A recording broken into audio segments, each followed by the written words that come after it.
Hi folks, my name is Ron Smith and welcome to my YouTube channel.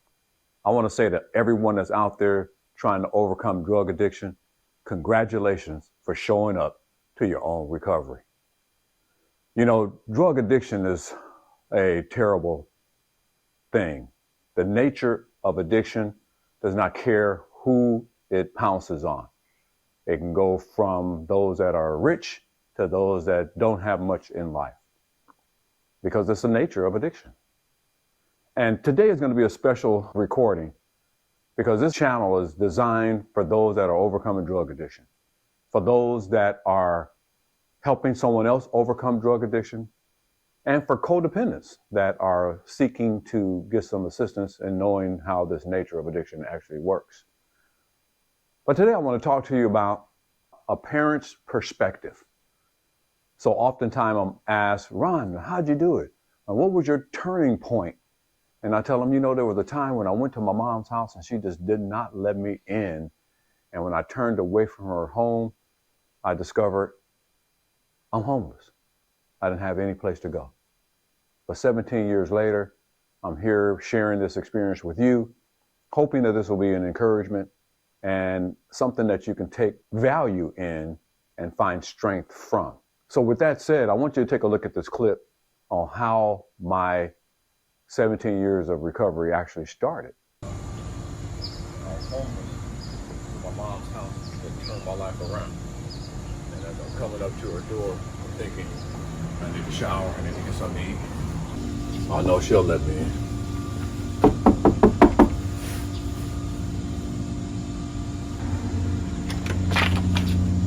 Hey. Hey. Can I come in? No, you can't come in. I can't come in? I can't get something to eat and take a shower? No, you can't come in. I'm sorry. You're welcome to sleep on the side of the house. So I can't come in now? No. You always let me in. I know, but you can't come in. You're going to have to think what you need to do to get yourself together. It's going to have to be your decision. Now, if you can find a place you want to go, I'll take you. You will? Sleep on the side of the house. I'll take you in the morning. If you want to go, it has to be your decision to make that choice. All right, I'll be back in the morning. Okay. All right. We'll see. Okay. Okay. All right.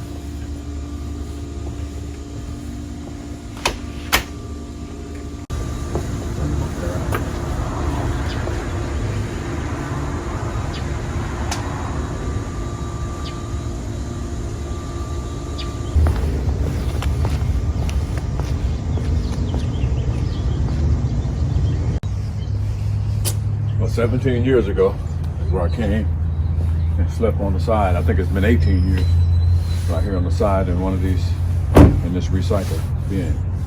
It was newer, of course, at the time.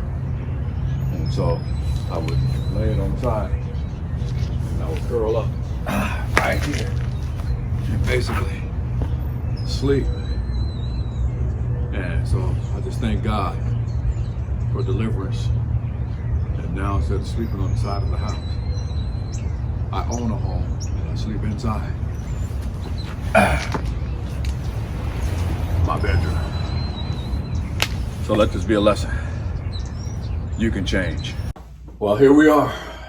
After 17, almost 18 years ago, I used to sleep on the side of the house here. And what we're doing is conducting an interview on the other side and what it is that you guys were experiencing when I was out there on drugs and on cocaine and just running them up. Just kind of want to tell folks what was it like or what you were experiencing when your son was out there on drugs. Well, we were really sad about that. And we tried every program we knew to take you to. Even your job offered you a program. When you go in, you go through it and you come out, go right back to drugs. So Johnny and I, we kind of went to counseling to see about what we could do to help you. I couldn't drag you to program after program because you weren't in it. It has to be your decision. So it sounds like you found some support out there yourself through, what was that, Al-Anon or some type of...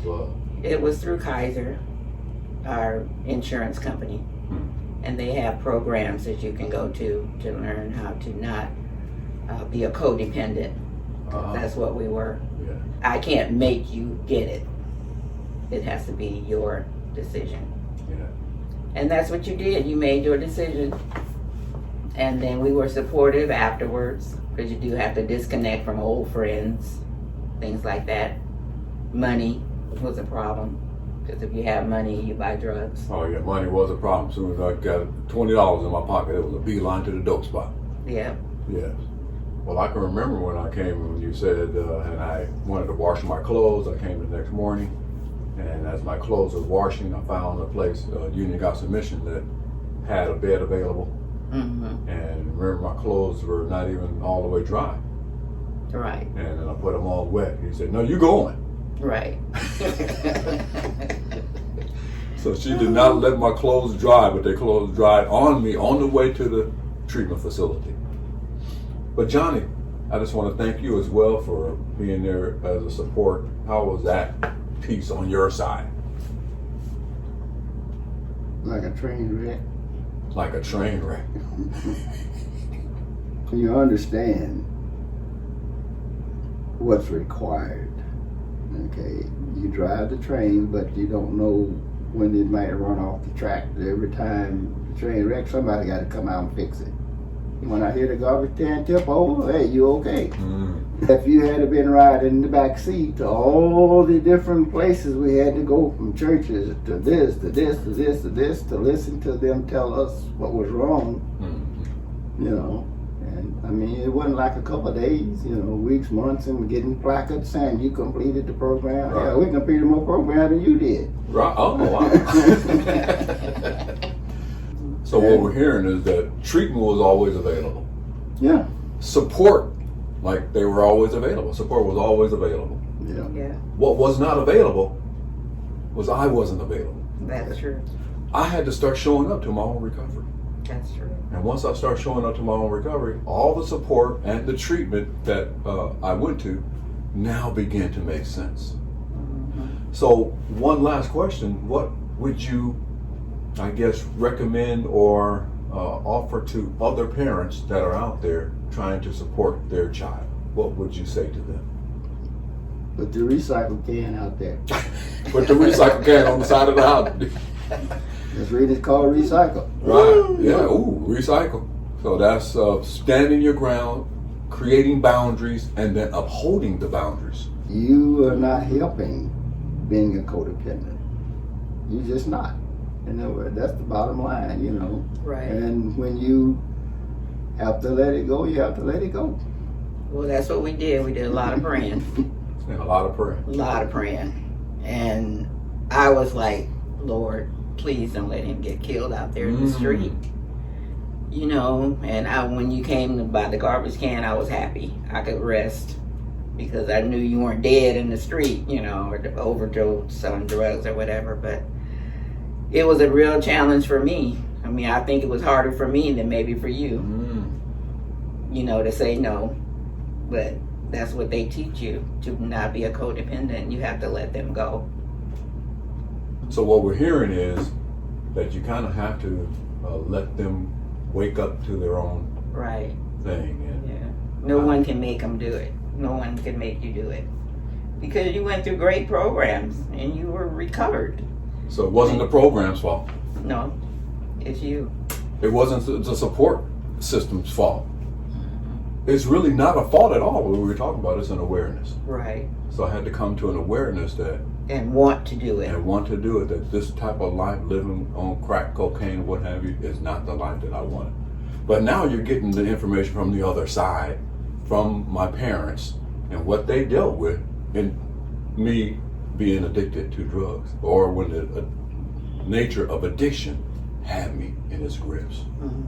So I want to encourage you today that maybe talk to your parents, talk to some of your loved ones and your family members, and see what they are saying, what they are dealing with, and just be open to hear what they have to say. Because at one point, I was not even open to hear what they had to say.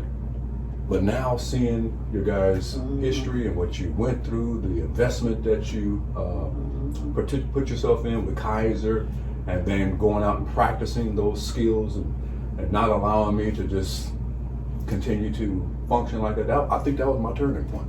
When I came to the door and when she said no, I couldn't come in, was a prodigal son wake up, if you will. Let this be something that you want to take a look at. Listen to your family members. Take a look at the support that's already available. It's been there this whole time. And now just make some better choices. So treatment was available. My parents' support was available. God was available. Guess who wasn't available? I was not available. You were not.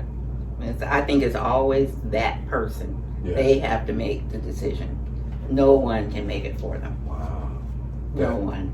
And if they put the work in. They put the work in. They can do it like you did. I'm so proud of you. 17 years later. 17 years. And what I say is, you can't get 17 years worth of recovery in less than 17 years. That's true.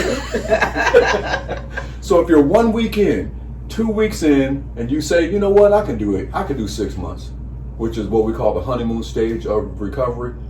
But we really can't have a conversation until you put your time in. Yes, you can do it. We believe you can do it. But now just do it. Put your time in. Go to work. Become available in your own recovery. I call it showing up to your own recovery. Right. And then you can have a conversation like this, maybe 17 years later, with your loved ones that was just going through chaos. Yes. To try to help your butt, yourself get your life together. That's true. So with that said, thank you so much for your time, your information, the shout out, the instructions, or some encouragement for the listening audience. Because I know you guys want to see the other side. Often we see people walking in recovery and not really seeing what others went through to try to support you. They love you. They only do it because they care for you and want to see you live a successful and prosperous and overcoming life. Again, True. Thank you so much. You're welcome. Now, isn't that amazing how my mom and dad had to go find help? And for those that are out there with loved ones, family, friends, or those that you are seeking to help, know that there's assistance out there. You're not the only one. You're not the only one going through this. No one has the corner market on being addicted. That means there's no one so far gone that cannot be helped. I often say there's no proprietary property when it comes to addiction. Addiction, again, can take someone from the higher echelon of individuals in society to the most lowest economically impoverished person in society. There's no distinction. If you know someone, a family member, if you know of a parent, if you are an adult child and have a mother or father that's on drugs, seek help. Try to find some type of program like the Kaiser that my mom went to that offers assistance and support for helping you learn how to function within boundaries. Learn some strategies and skills so that you will not be codependent. So I want you to like this page. I want you to share this page. I want you to put some comments in the section below on some things that possibly you want to hear, maybe some bite-sized morsels on how to overcome or deal with a particular situation. And subscribe to this page. Tell a friend about it. And until next time, look at things from a parent's perspective, because they love you, they care for you, and only want to see you get assistance.